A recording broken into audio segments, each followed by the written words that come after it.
you guys, welcome back to my channel, to another video. I hope y'all ready to get into this word, into this little teaching I got for y'all, and this little motivation I got for y'all.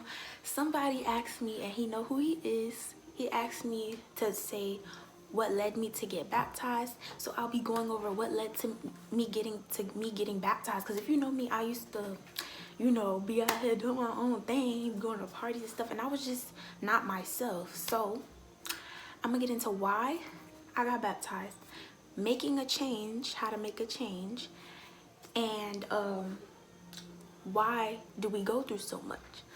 So let's get into this video, and y'all stay tuned. Before we start, like, comment, and subscribe.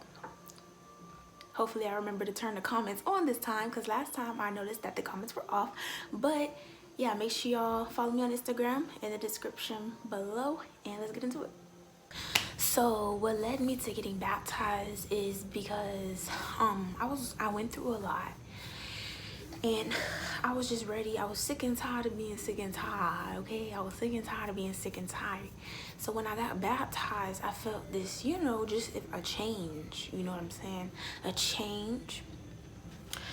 But when you get baptized, you can willingly go back to your old ways if you want to. Like, you willingly can do that. You shouldn't. But it's your choice to allow God to change you and make you better. It's your choice, because you can get baptized and still go smoke and drink and do whatever you do. Literally, you would literally have to allow the devil to come in and make you go do that. Not make you, because you know what's wrong and what's right, but you have to allow God to literally change you. So yeah, but I was going through some things, and when I started going to church again and stuff, I started to feel his presence, and just a good feeling, a joyful feeling, and I felt hope. You know what I'm saying? I have hope in everything I do now, and I trust God with everything I do now. So it's like, he's very motivational. You could feel it.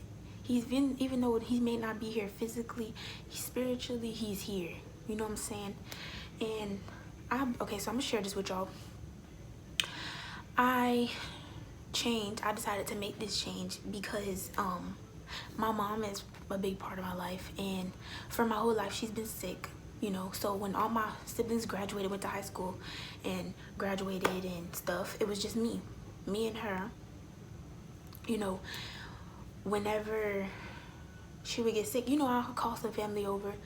But I'm not gonna lie, it can be depressing for a child, especially you got siblings out of town, then you got a grown sibling, and you don't wanna, stress them out or anything. So I knew I had to be strong for her, because she was always really sick, really sick. Like, and it came to a point where I'm like, this doesn't make any sense how sick she is. Like somebody, somebody did something to her. You know what I'm saying? There's no way that somebody can be this sick. There's no way somebody can be this sick. When she came back to God and started being faithful to him and stuff, he changed that. Now she doesn't have lupus.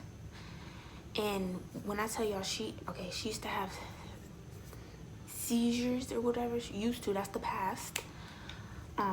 And I used to have to deal with that by myself. Like, her sickness would get worse and worse. I'm like, what in the world? And I'm just stuck by myself. I felt alone, lonely. I would wake up in the middle of the night traumatized, y'all, because I was waiting on the next seizure to happen, because I didn't know if she was gonna have another one. I would be scared. I would ask her if she wants me to sleep next to her. I wasn't getting enough rest because I was afraid of what would happen. Like, I was like, I don't want my mom to die. Like, what is going on? Like, the hospital would just send her back home. Like, how you gonna send somebody back home when they 50% okay? You supposed to send them when they 100%. What kind of doctors are y'all? So, you know what I'm saying? It would just be, I had trauma from that, because I'm like, it could happen any moment, any time. And it got to the point where I didn't want to leave my mama alone or nothing like that. So I had separation anxiety, all that, because I'm like, no, I'm all alone in this. And I guess I got depressed from that, because I felt alone, and nobody understood that. People just would think I lived this perfect life, little princess, whatever, everybody's little princess. No, that's not true. And people, would talk about me and stuff like, oh, her mom's sick, it's not even that serious. No. It's more than that. It's more than that. That's not cool. Like, even a seizure, you think a seizure is just, oh, it's just a seizure, it's not that serious. No, it was for me, because I never knew what it looked like. I was confused, you know, and it would happen back to back to back to back, and I'm just like, what do I do? Like, what do I do? You know what I'm saying? I had to deal with this alone. Like, my mom would go in the hospital either every month or every other month, and then it got to the point where she would almost miss a Christmas because she was in the hospital. She'll be in the hospital for a whole 2 weeks or this and that, and I would just be home alone, lonely and stuff.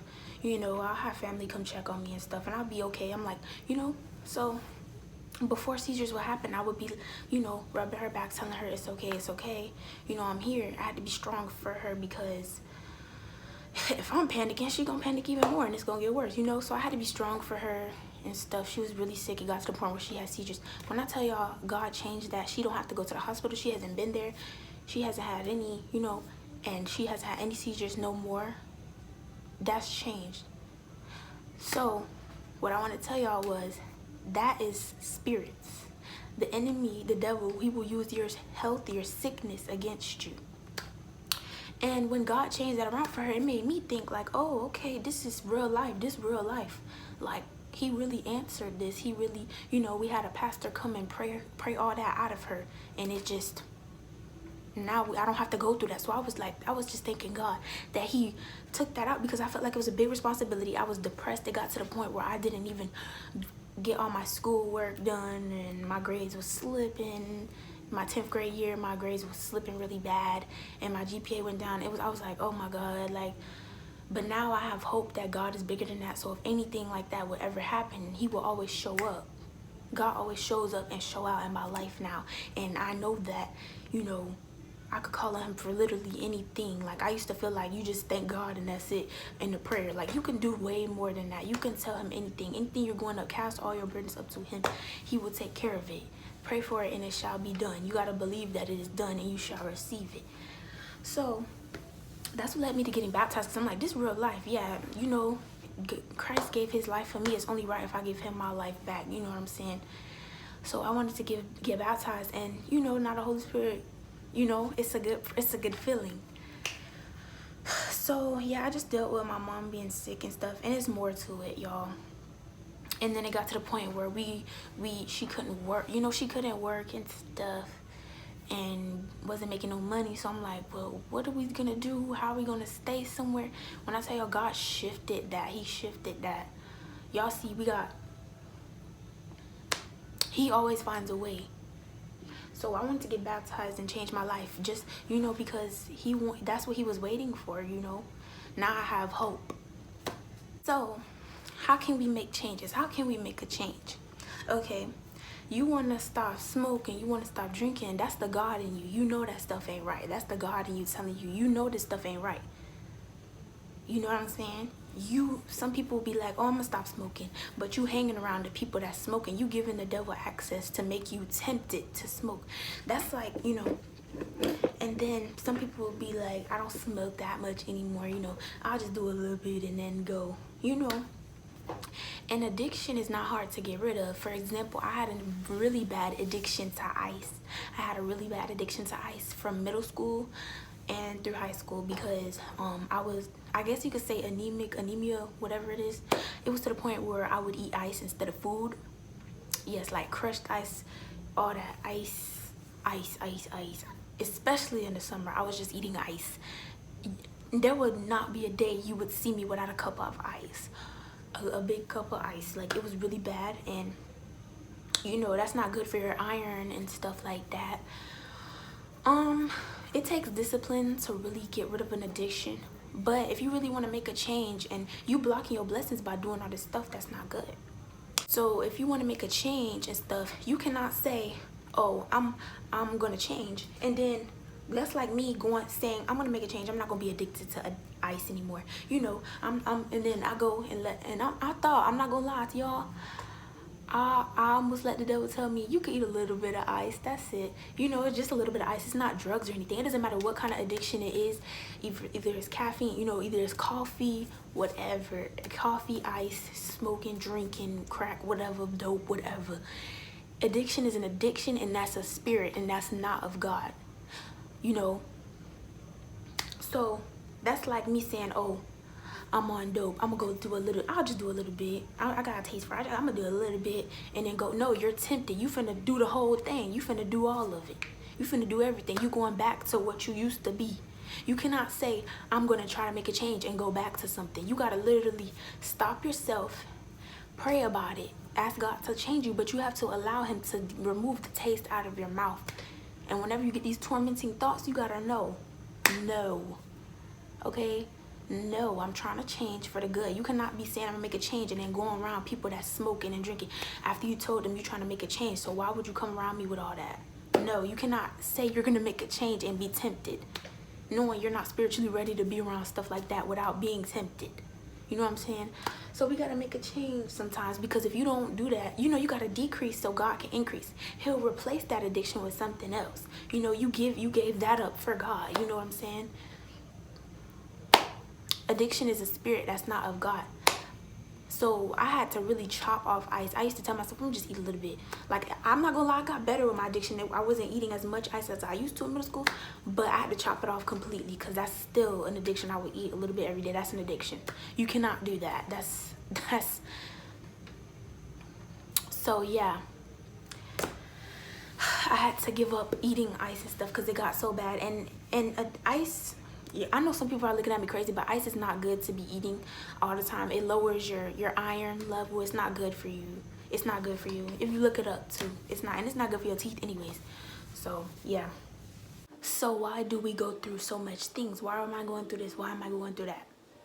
We go through things to strengthen us, okay? So whatever you're going through right now, I guarantee you, this is something, okay, depending on how you deal with that situation is where you will go next.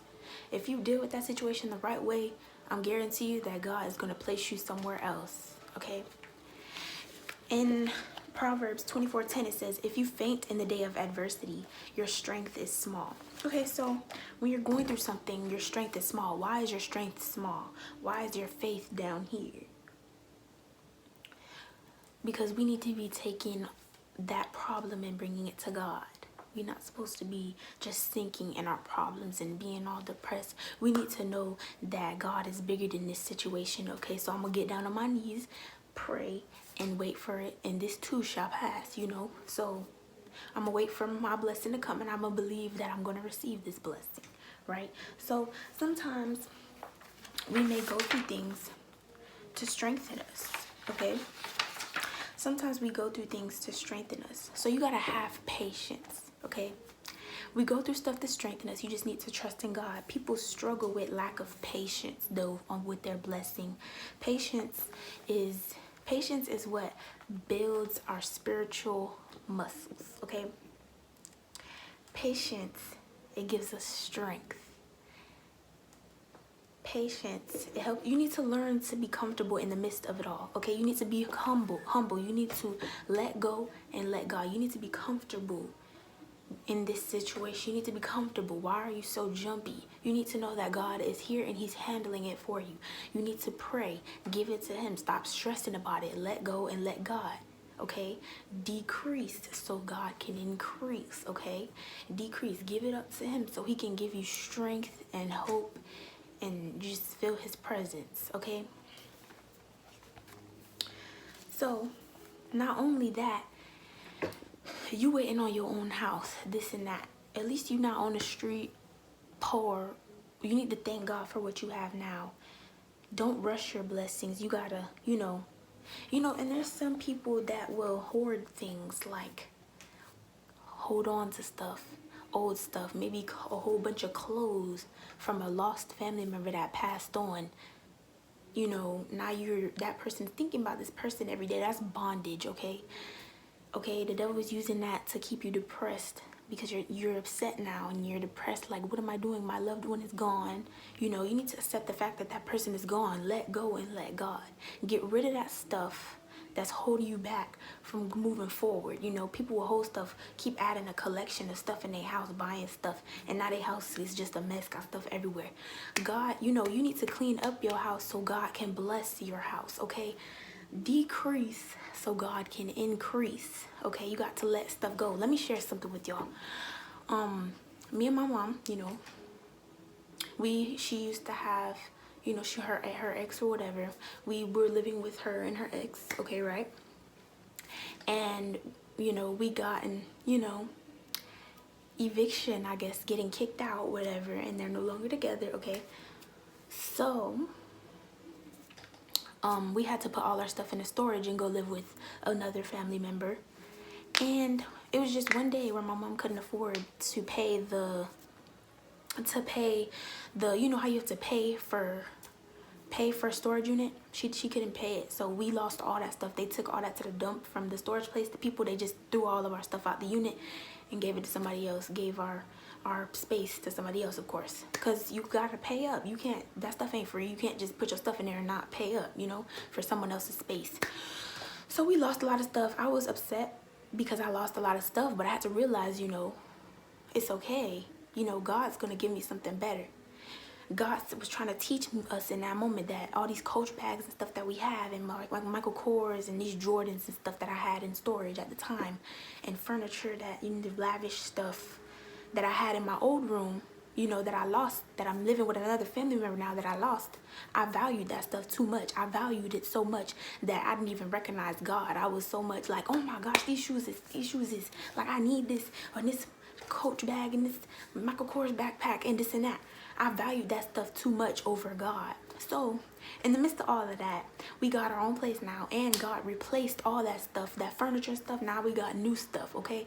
New stuff, better stuff, all that old stuff, it doesn't matter. God blessed us with all this other stuff. He blessed us with money, furniture, and stuff like that. And he opened doors for us. So you got to decrease and let go so that God can increase. Replace your struggles with blessings. He will replace that burden. You shall get that house. You shall get that new car, okay? So don't worry about it. You shall go to college. You shall graduate high school. You got to know who you are and who you from. And you got to know who God is, okay? You got to know who God is, okay? And you know, people be like, okay, I'm going through this. If God would have never let this happen. No, you went through that and you got through it, didn't you? Okay? And when we go through stuff, it's not going to be all peaches and cream all the time. People think you're supposed to live this most perfect life, this just stress-free, and no, that's not true. Life is like hills.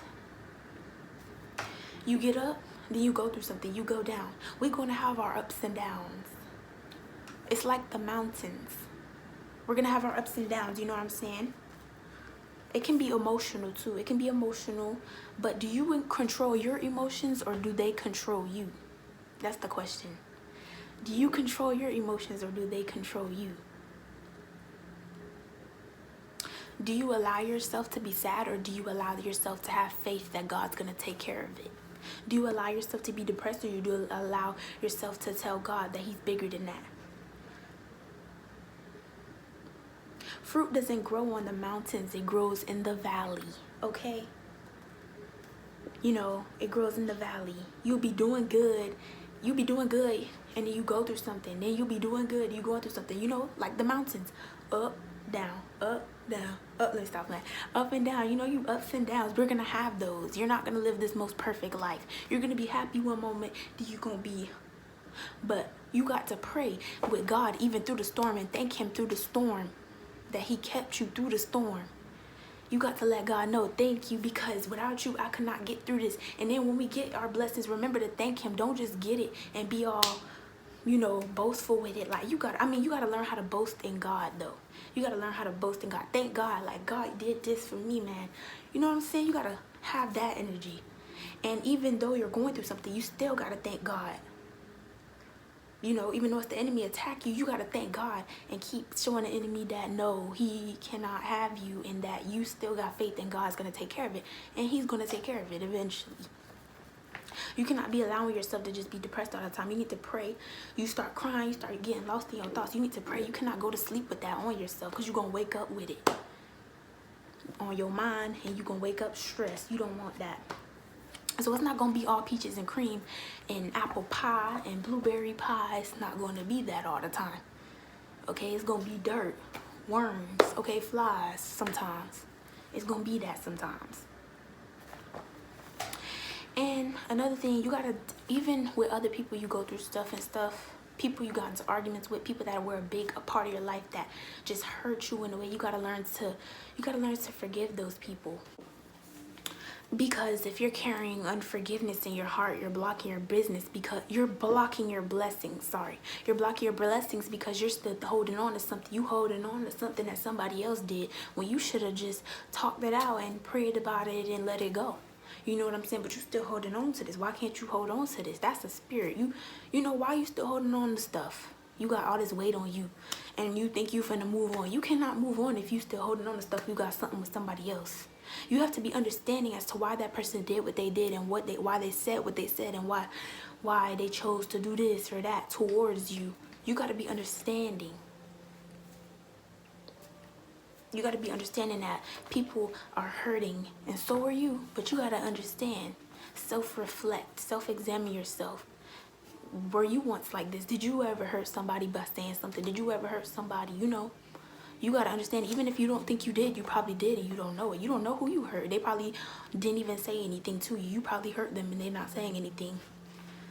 So it takes discipline to forgive. You got to discipline yourself to forgive. You got to discipline yourself to pray without ceasing, meaning pray every day when you wake up, when you go to sleep, before you go to sleep, before you eat, when you get in your car, pray against any car accidents. Pray that he protects you on the way. Stay in communication with God. Discipline yourself to read the Bible, read scriptures daily, whatever, when you wake up in the morning before you go to sleep, whatever. Discipline, it takes discipline. And so if you cannot expect to move on, if you holding on to stuff that you ain't got no business holding on to, you got to let God handle that. Pray, and it's done. It may not look like nothing moving for you, but trust me, God is moving for you. Okay, you prayed, you got on your knees, you said this huge prayer about your whole life, you gave it to God. It's done. You need to stop. You know, why are we continuously praying about something that God's already taking care of? You don't really believe, then you keep asking for the same thing. He like, I'm already working on it. You know what I'm saying? You got to understand that it's done. So how you gonna halfway believe? You can't halfway believe. You can't 99% believe. You got 100% believe. That where that last percent at? You got 100% believe. You can't 80% believe. You can't 90% believe. Where that last 10%? You gotta believe it's done. And people, you know, sometimes we go through emotions, but whenever that happens, you need to pray about it so God can remove that feeling from you. Ask God. Sometimes we need to ask God for strength. It's okay to do that. Ask God for his strength, to strengthen your hope, your faith. Ask him. He will do it for you. It's not your battle. You cannot do this alone. You cannot do this alone. I'm going to tell you that right now. If you're trying to do this alone, you will fail. It's not going to work. You need God, every last one of us. I don't care who you are. You a grandma, you a uncle. If you a pastor, he can't do it alone either. What you think a pastor do? He be talking to God constantly. You cannot do this alone. Even pastors may get stuff thrown at them, because the higher you go, the devil will like, oh, so that's how you want to play. Now let me come at you with this. But you got to know how to handle that situation. So you need to bring it before God and pray about it. You know, we're going to go through stuff, and how you handle it is your strength. God is your strength. You need God in the midst of everything you go through. You cannot go through this. You lost a loved one. Okay, tell God, you know, you're upset. You need him to remove that feeling from you. That depression, whatever it is, you need to pray about it. And I guarantee you, he's listening. And sometimes we just get tired. We get tired of it. We sick and tired of being sick and tired of this situation. I'm ready to get out of my family member house. I want my own space again. I want my own room again. Somebody, you know, it's a lot of kids going through that. Especially teenagers should definitely have their own space and stuff like that. I went through that. I didn't always have my own space, you know. So it took about 2 years for me to get my own space again. So sometimes you really gotta be patient and wait, because God is trying to show you something in the midst of what you're going through. It took 2 years for me to learn something in order for me to get somewhere where I am now. Okay, he's trying to teach me something, a lesson through all of what I was going through spiritually and mentally, when I was living with somebody else and piled up, sharing a bed with my mom at that time, and we going back and forth at it, God was trying to show me something, you know. He was trying to strengthen me to fulfill the purpose that he has for me, because there's other people out there going through this similar situation. So now I can use that to help y'all that are going through that, because in the midst of all of that, now where I am now, I just thank God for where I am now, really.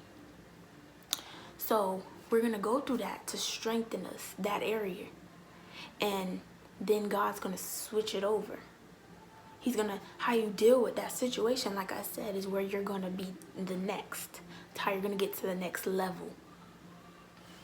You got to learn to appreciate what you have. That's what God was trying to show me. Learn to be appreciative, patient with your blessing. You're not on the street. At least you got somewhere to stay. You're not on the street in the rain, cold at night because you're living outside. You're in a house, you got a roof over your head and somewhere to sleep, a couch to sleep on, a bed to sleep on, to share with your mom. Even though you're sharing with your mom, it's somewhere to sleep. A lot of people out here with their whole family outside, cold at night, don't got nothing. So I had to be thankful that I had somewhere to stay, even though I went from family member to another family member. And now I'm back to business. And you know, when you start making a change, the people around you or your whole household will see that. You know what I'm saying? They will see the change in you, like, and they're gonna admire that. They're gonna want some of that. You know, they gonna see the God in you. You know what I'm saying? The faithfulness, the, you know, the humbleness, the, oh, okay, that's fine, I would just pray about it. You know, they're gonna see the change in you and how hopeful you are and how confident and triumphant you are.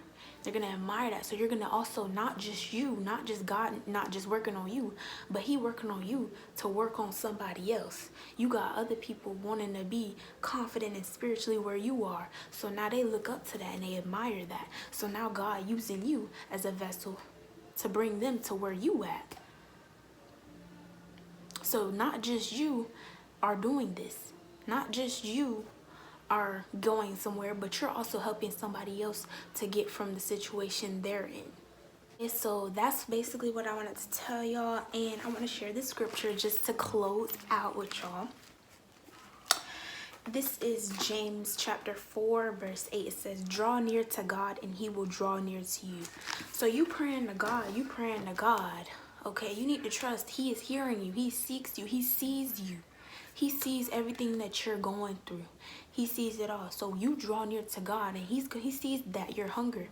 He sees that you need him. You can't do this without him. He sees that. You need to trust that he's going to turn it all around, flip the switch, turn the tables on the devil like no. Okay? You need to trust that. You know what I'm saying? So I encourage y'all to just stay prayed up. Pray when you wake up for God's strength to change whatever situation, your mom's sick, your dad's sick, whatever it is, to change it around, turn it around. Even go with that family member you have a problem with and pray it away. Pray against that division between y'all two. Pray against it. Pray before you go to sleep. Ask for God to search you, and you know, just whatever it is that you're going through, ask God to show you the way, and ask God. Just ask God. If you're lost, you're depressed, pray about it, okay? That's what I encourage y'all to do. I hope y'all enjoyed this video. Make sure y'all follow me on social media at hernamekortney on Instagram. It's going to be in the description, as I said in the beginning of the video. Make sure y'all like, comment, and subscribe. Hit that bell for a notification, a post notification. And I hope y'all enjoyed this video. I'm going to have more stuff to talk about. Any topics, any video suggestions, y'all text me on DM on Instagram. Yeah, I've been getting suggestions. So, yeah, I got some ideas, but I want more. So, anything y'all want to know or hear about, I definitely won't mind making a video about it. And if anybody needs to talk about a situation they're going through, I'm here for you. I'll pray for you, and I'll give you some advice on how to deal with the situation. and scriptures you could read to give yourself encouragement and stuff like that. So y'all just text me on Instagram, follow me, and support me, y'all.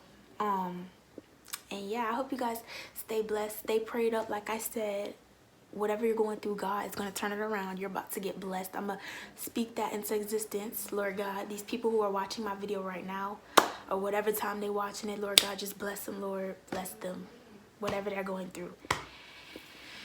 And yeah, y'all stay blessed. I hope y'all just come back and tell me, you know, testify whatever God got you through. If this video really uplifted you or whatever, just let me know. Bye, y'all. Stay blessed. Bye.